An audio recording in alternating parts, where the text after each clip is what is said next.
A developing story at 5, the BCA has issued an Amber Alert for a 5-year-old girl from Watkins. This is Alayna Ertl, and she was last seen at her house at 2 in the morning. According to investigators, families say they noticed her missing about 8 this morning.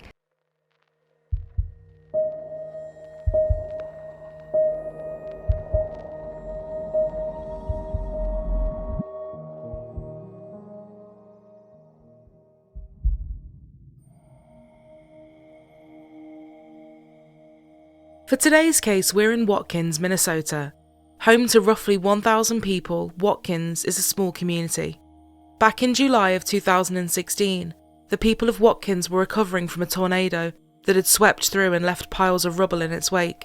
Extensive damage was seen in Watkins. 25 houses were damaged, 12 of them received major damage, and 5 businesses were also damaged. In Watkins, Monday night brought the storms. Tuesday morning brought the cleanup.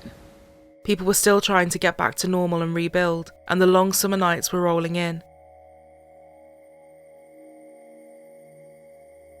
One of those who was a part of this small Minnesotan community was Alayna Ertl, who, at just 5 years old, had already made such an impact. Alayna loved all things pink and purple and playing dress-up, but she also loved the great outdoors and getting stuck into muddy and messy fun with her dad Matt. Her mom Kayla said she was a friend to everybody, and if ever she had to miss a day of school, her absence was immediately felt. She was a fearless child who was always up for anything, even getting up onto the shed roof to help her dad fix it. Kayla said she was our little peanut. She was loved by many and always had a smile on her face and a hug for everybody. She adored her big brother and loved learning from him. Life for the Ertls was good, and in just 2 months' time, they were due to celebrate Alayna's 6th birthday on Halloween. The 19th of August 2016. Alayna's dad Matt and his friend and co-worker Zachary Anderson, who played in the same local softball league, had gone to the Riverside Tavern at 10:30 p.m. after the game to relax and unwind with the rest of the team. A regular thing. After a few drinks, the bar closed at 1 a.m. and the pair headed off. They then went to Gordy's bar just a few blocks away from where Matt lived with his family. Back at the house at around 2 a.m, Alayna was asleep in the living room, so Kayla took her up to bed and tucked her in with her favourite Elsa blanket that she slept with every night. Matt arrived back at 2:30 a.m. and Zachary got there between 3:30 and 3:45. He and Matt chatted until 4 before heading to bed. It wasn't unusual for Zachary to crash there. –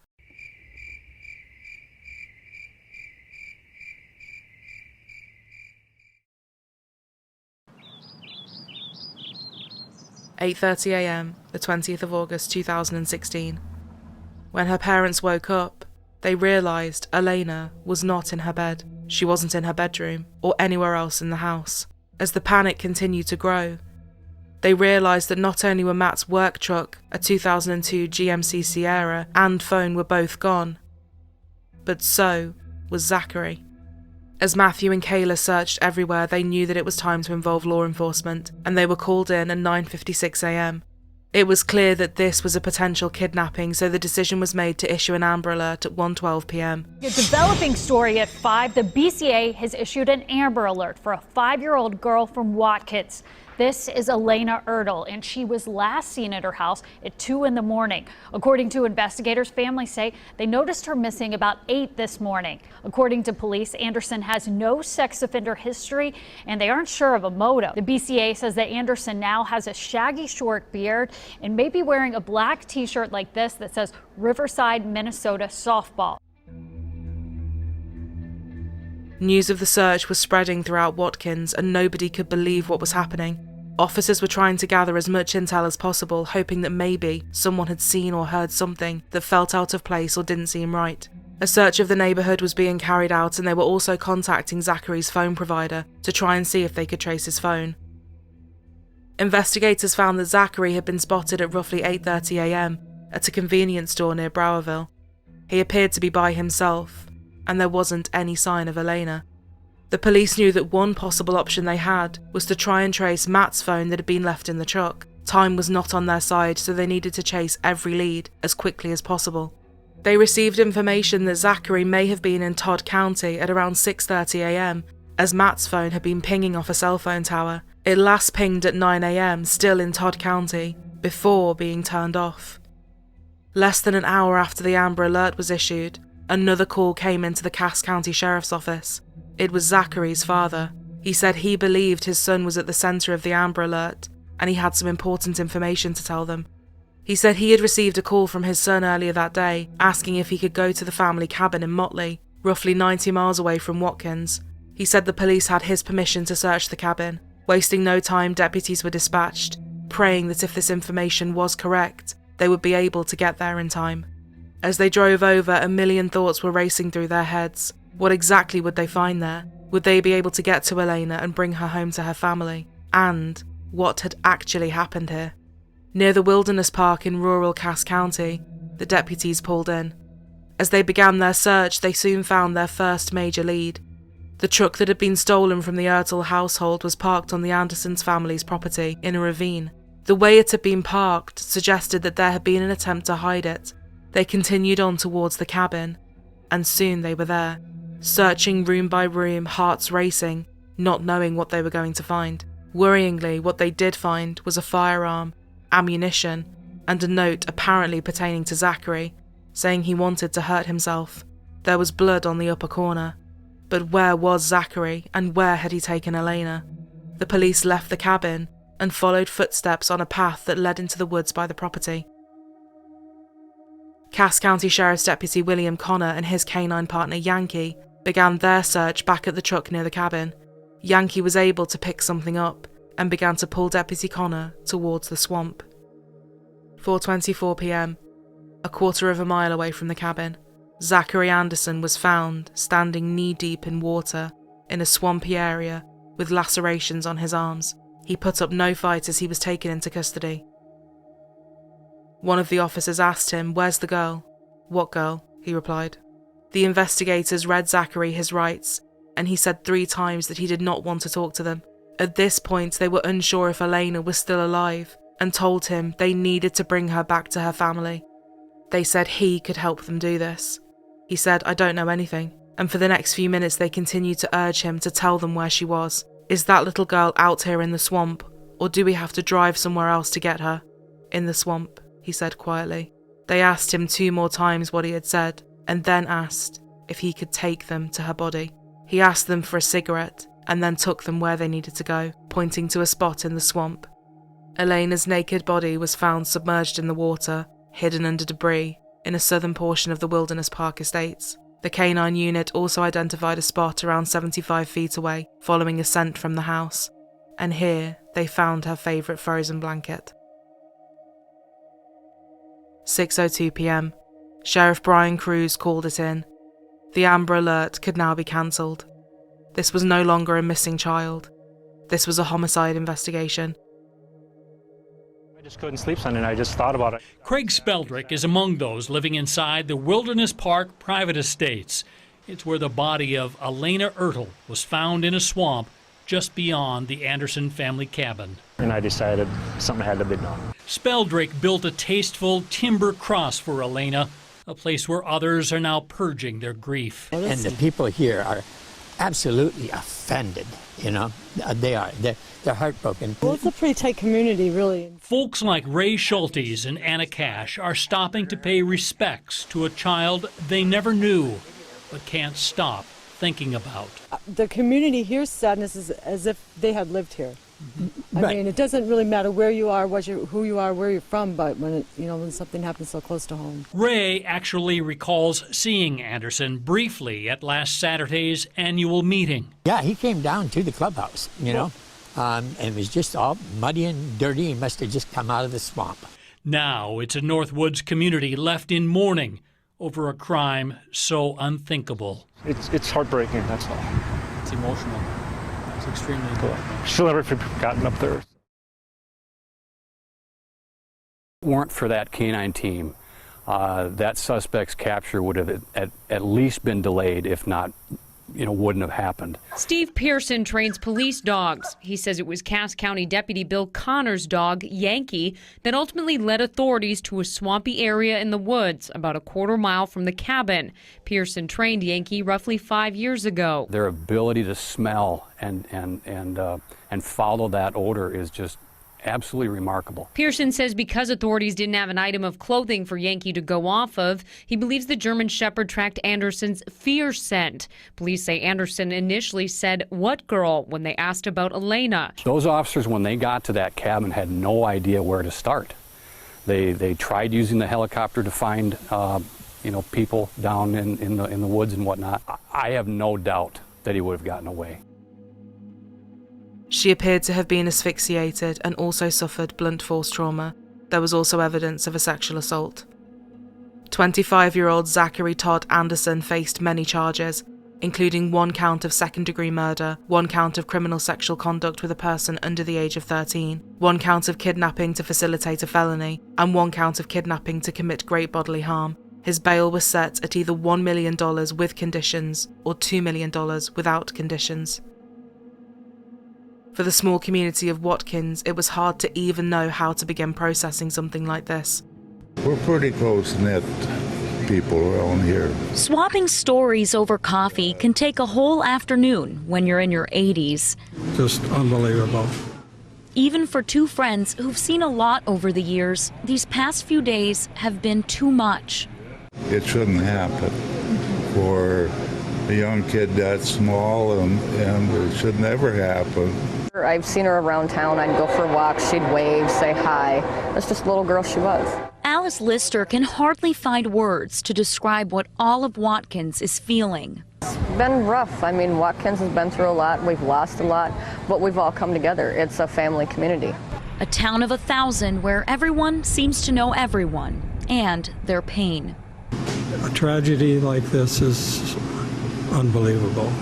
Just something that doesn't happen here. As these old friends struggle to understand what has happened, their long lives keep teaching them one important lesson. We will survive. It's a community that has a lot of heartfelt feelings between each other, but we will survive. Candlelit vigils were held and people came together to try and deal with what had happened and support the Ertl family. "I just feel helpless," said one at the vigil, "and I think everyone in the whole state is in shock. Small town central Minnesota. This can't be happening." A GoFundMe was set up to help her family, and the goal of $15,000 was reached within just 15 hours. There are still some people out here tonight. It seems as if the entire town came to this church parking lot for a service to honor Alayna. Now, some people were just too stricken with grief to speak to us, but everyone here came together to be surrounded by friends and family, those who knew and loved the sweet 5-year-old. Sounds of Frozen, Alayna's favorite, came before prayer. Beautiful, shy, like to play. More people than you could count filled the St. Anthony Catholic Church parking lot. A way to come together to remember a vibrant girl who was never without a smile. Like, you just want to be here to support the community and the family, and for this little girl who lost her life, it's sad. Many wrestle with why this 5-year-old with so much life ahead of her was taken. I just want to know what possesses people to do this. Parents who have lost a child share in the family sorrow. I'm so sorry that this happened to them. I'm so sorry it happened to her. Knowing that this was someone who was known to and trusted by Alayna's family made it even more sickening. Online court records showed that he only had a few minor traffic violations to his name. "We have no known predatory sexual offender information on him or anything like that," said Sheriff Cruz. "We have no known motive. We are at a loss as to why this happened at this time." One man named John had grown up with Matt and knew Zachary from a local softball league. He seemed like a decent guy, everyone liked him. He always had a smile on his face. That's why I think it's so hard for everyone. They trusted him, he seemed like a good guy. But as they began to dig into Zachary's background, some disturbing information would come out. Let's go back to May 2006. Zachary was 16 years old and living with his mom, next to a 31-year-old single mother of 2 small children. She would later speak to Wright County investigators, saying that Zachary was leaving notes on her car windshield. The notes said that he thought she was beautiful, and left his number, saying to call if she wanted him as her boyfriend. She also believed that he had stolen some cigarettes from her when she had left her garage unattended. In December, though, his behaviour would take a scary and erratic turn. Early one morning at 1:30 a.m, she was woken up by the sound of someone banging furiously on her front door. It was Zachary. He was just in his underwear and was demanding that she open the door and sleep with him. He was trying to force the door open. He quickly fled when the woman's boyfriend came to the front door. But Zachary was not done. In June 2007, she was sleeping upstairs with her children. Zachary removed the window screen downstairs and broke into her home. He snatched her phone off the living room coffee table and fled. He was charged with theft and first-degree burglary. He would later plead guilty to third-degree burglary and would be sentenced to community service and would have to write a letter of apology. He was ordered to have no contact with her, and she was so afraid of him she was forced to move. Because Zachary Anderson was a juvenile at the time, the incident didn't make the news or appear on his public record. When news came out what he had now been arrested for, she said she didn't believe back then that his behaviour would have escalated to such a point. "I felt sick. I felt shocked and sad," she said. She added that she hoped by sharing her experience with him, it would encourage other potential victims of his to speak out. He entered a plea of not guilty to 19 charges, including first-degree murder, first-degree criminal sexual conduct, kidnapping, and interfering with a dead body. Then it was reported that his lawyer was trying to have the evidence that had been gathered at the scene suppressed. Zachary had told the officers several times that he was exercising his right to remain silent and that he didn't want to talk to them, but the officers had continued to question him. Cass County District Judge Janet Ostad ruled that Zachary had been improperly questioned by investigators, which meant that his first statement would be inadmissible at trial. The fact that he had led them to the spot and indicated that was the area she could be found in could not be used as evidence against him, as he had already invoked his Fifth Amendment right to remain silent. But prosecutors said that Alayna would have been found eventually even if he hadn't indicated, as they would have used all of the resources at their disposal, such as the helicopter and the canine units. Zachary's public defender Scott Collins also asked the judge to dismiss the indictment, arguing there was not sufficient probable cause to indict him, as his constitutional rights had been violated. The judge did deny this defence's motion to dismiss the 19-count indictment, so his charges would still stand. His lawyers would also request that details about the discovery of Alayna's body, the clothes and blankets found there, and the examination of her body to not be allowed. The judge did not grant this either, saying, "The evidence in the record establishes that the recovery of Alayna Ertl's body and her blanket was entirely independent of Anderson's unconstitutional compelled act of leading officers to where he asserted Alayna Ertl would be located." The following was not allowed to be used in court: his comment saying, "I don't know anything," his comment, "in the swamp," his act of leading the officers to where he said she could be found. But the following would be allowed: the items of clothing and blankets, the discovery of her body itself, all of the evidence taken from her body, and all of the photographs of her body. He was scheduled to appear for a pre-trial hearing, but there would soon be another development. He would ultimately enter a plea of guilty to first-degree murder involving first-degree sexual conduct with penetration. The other 18 counts would be dropped.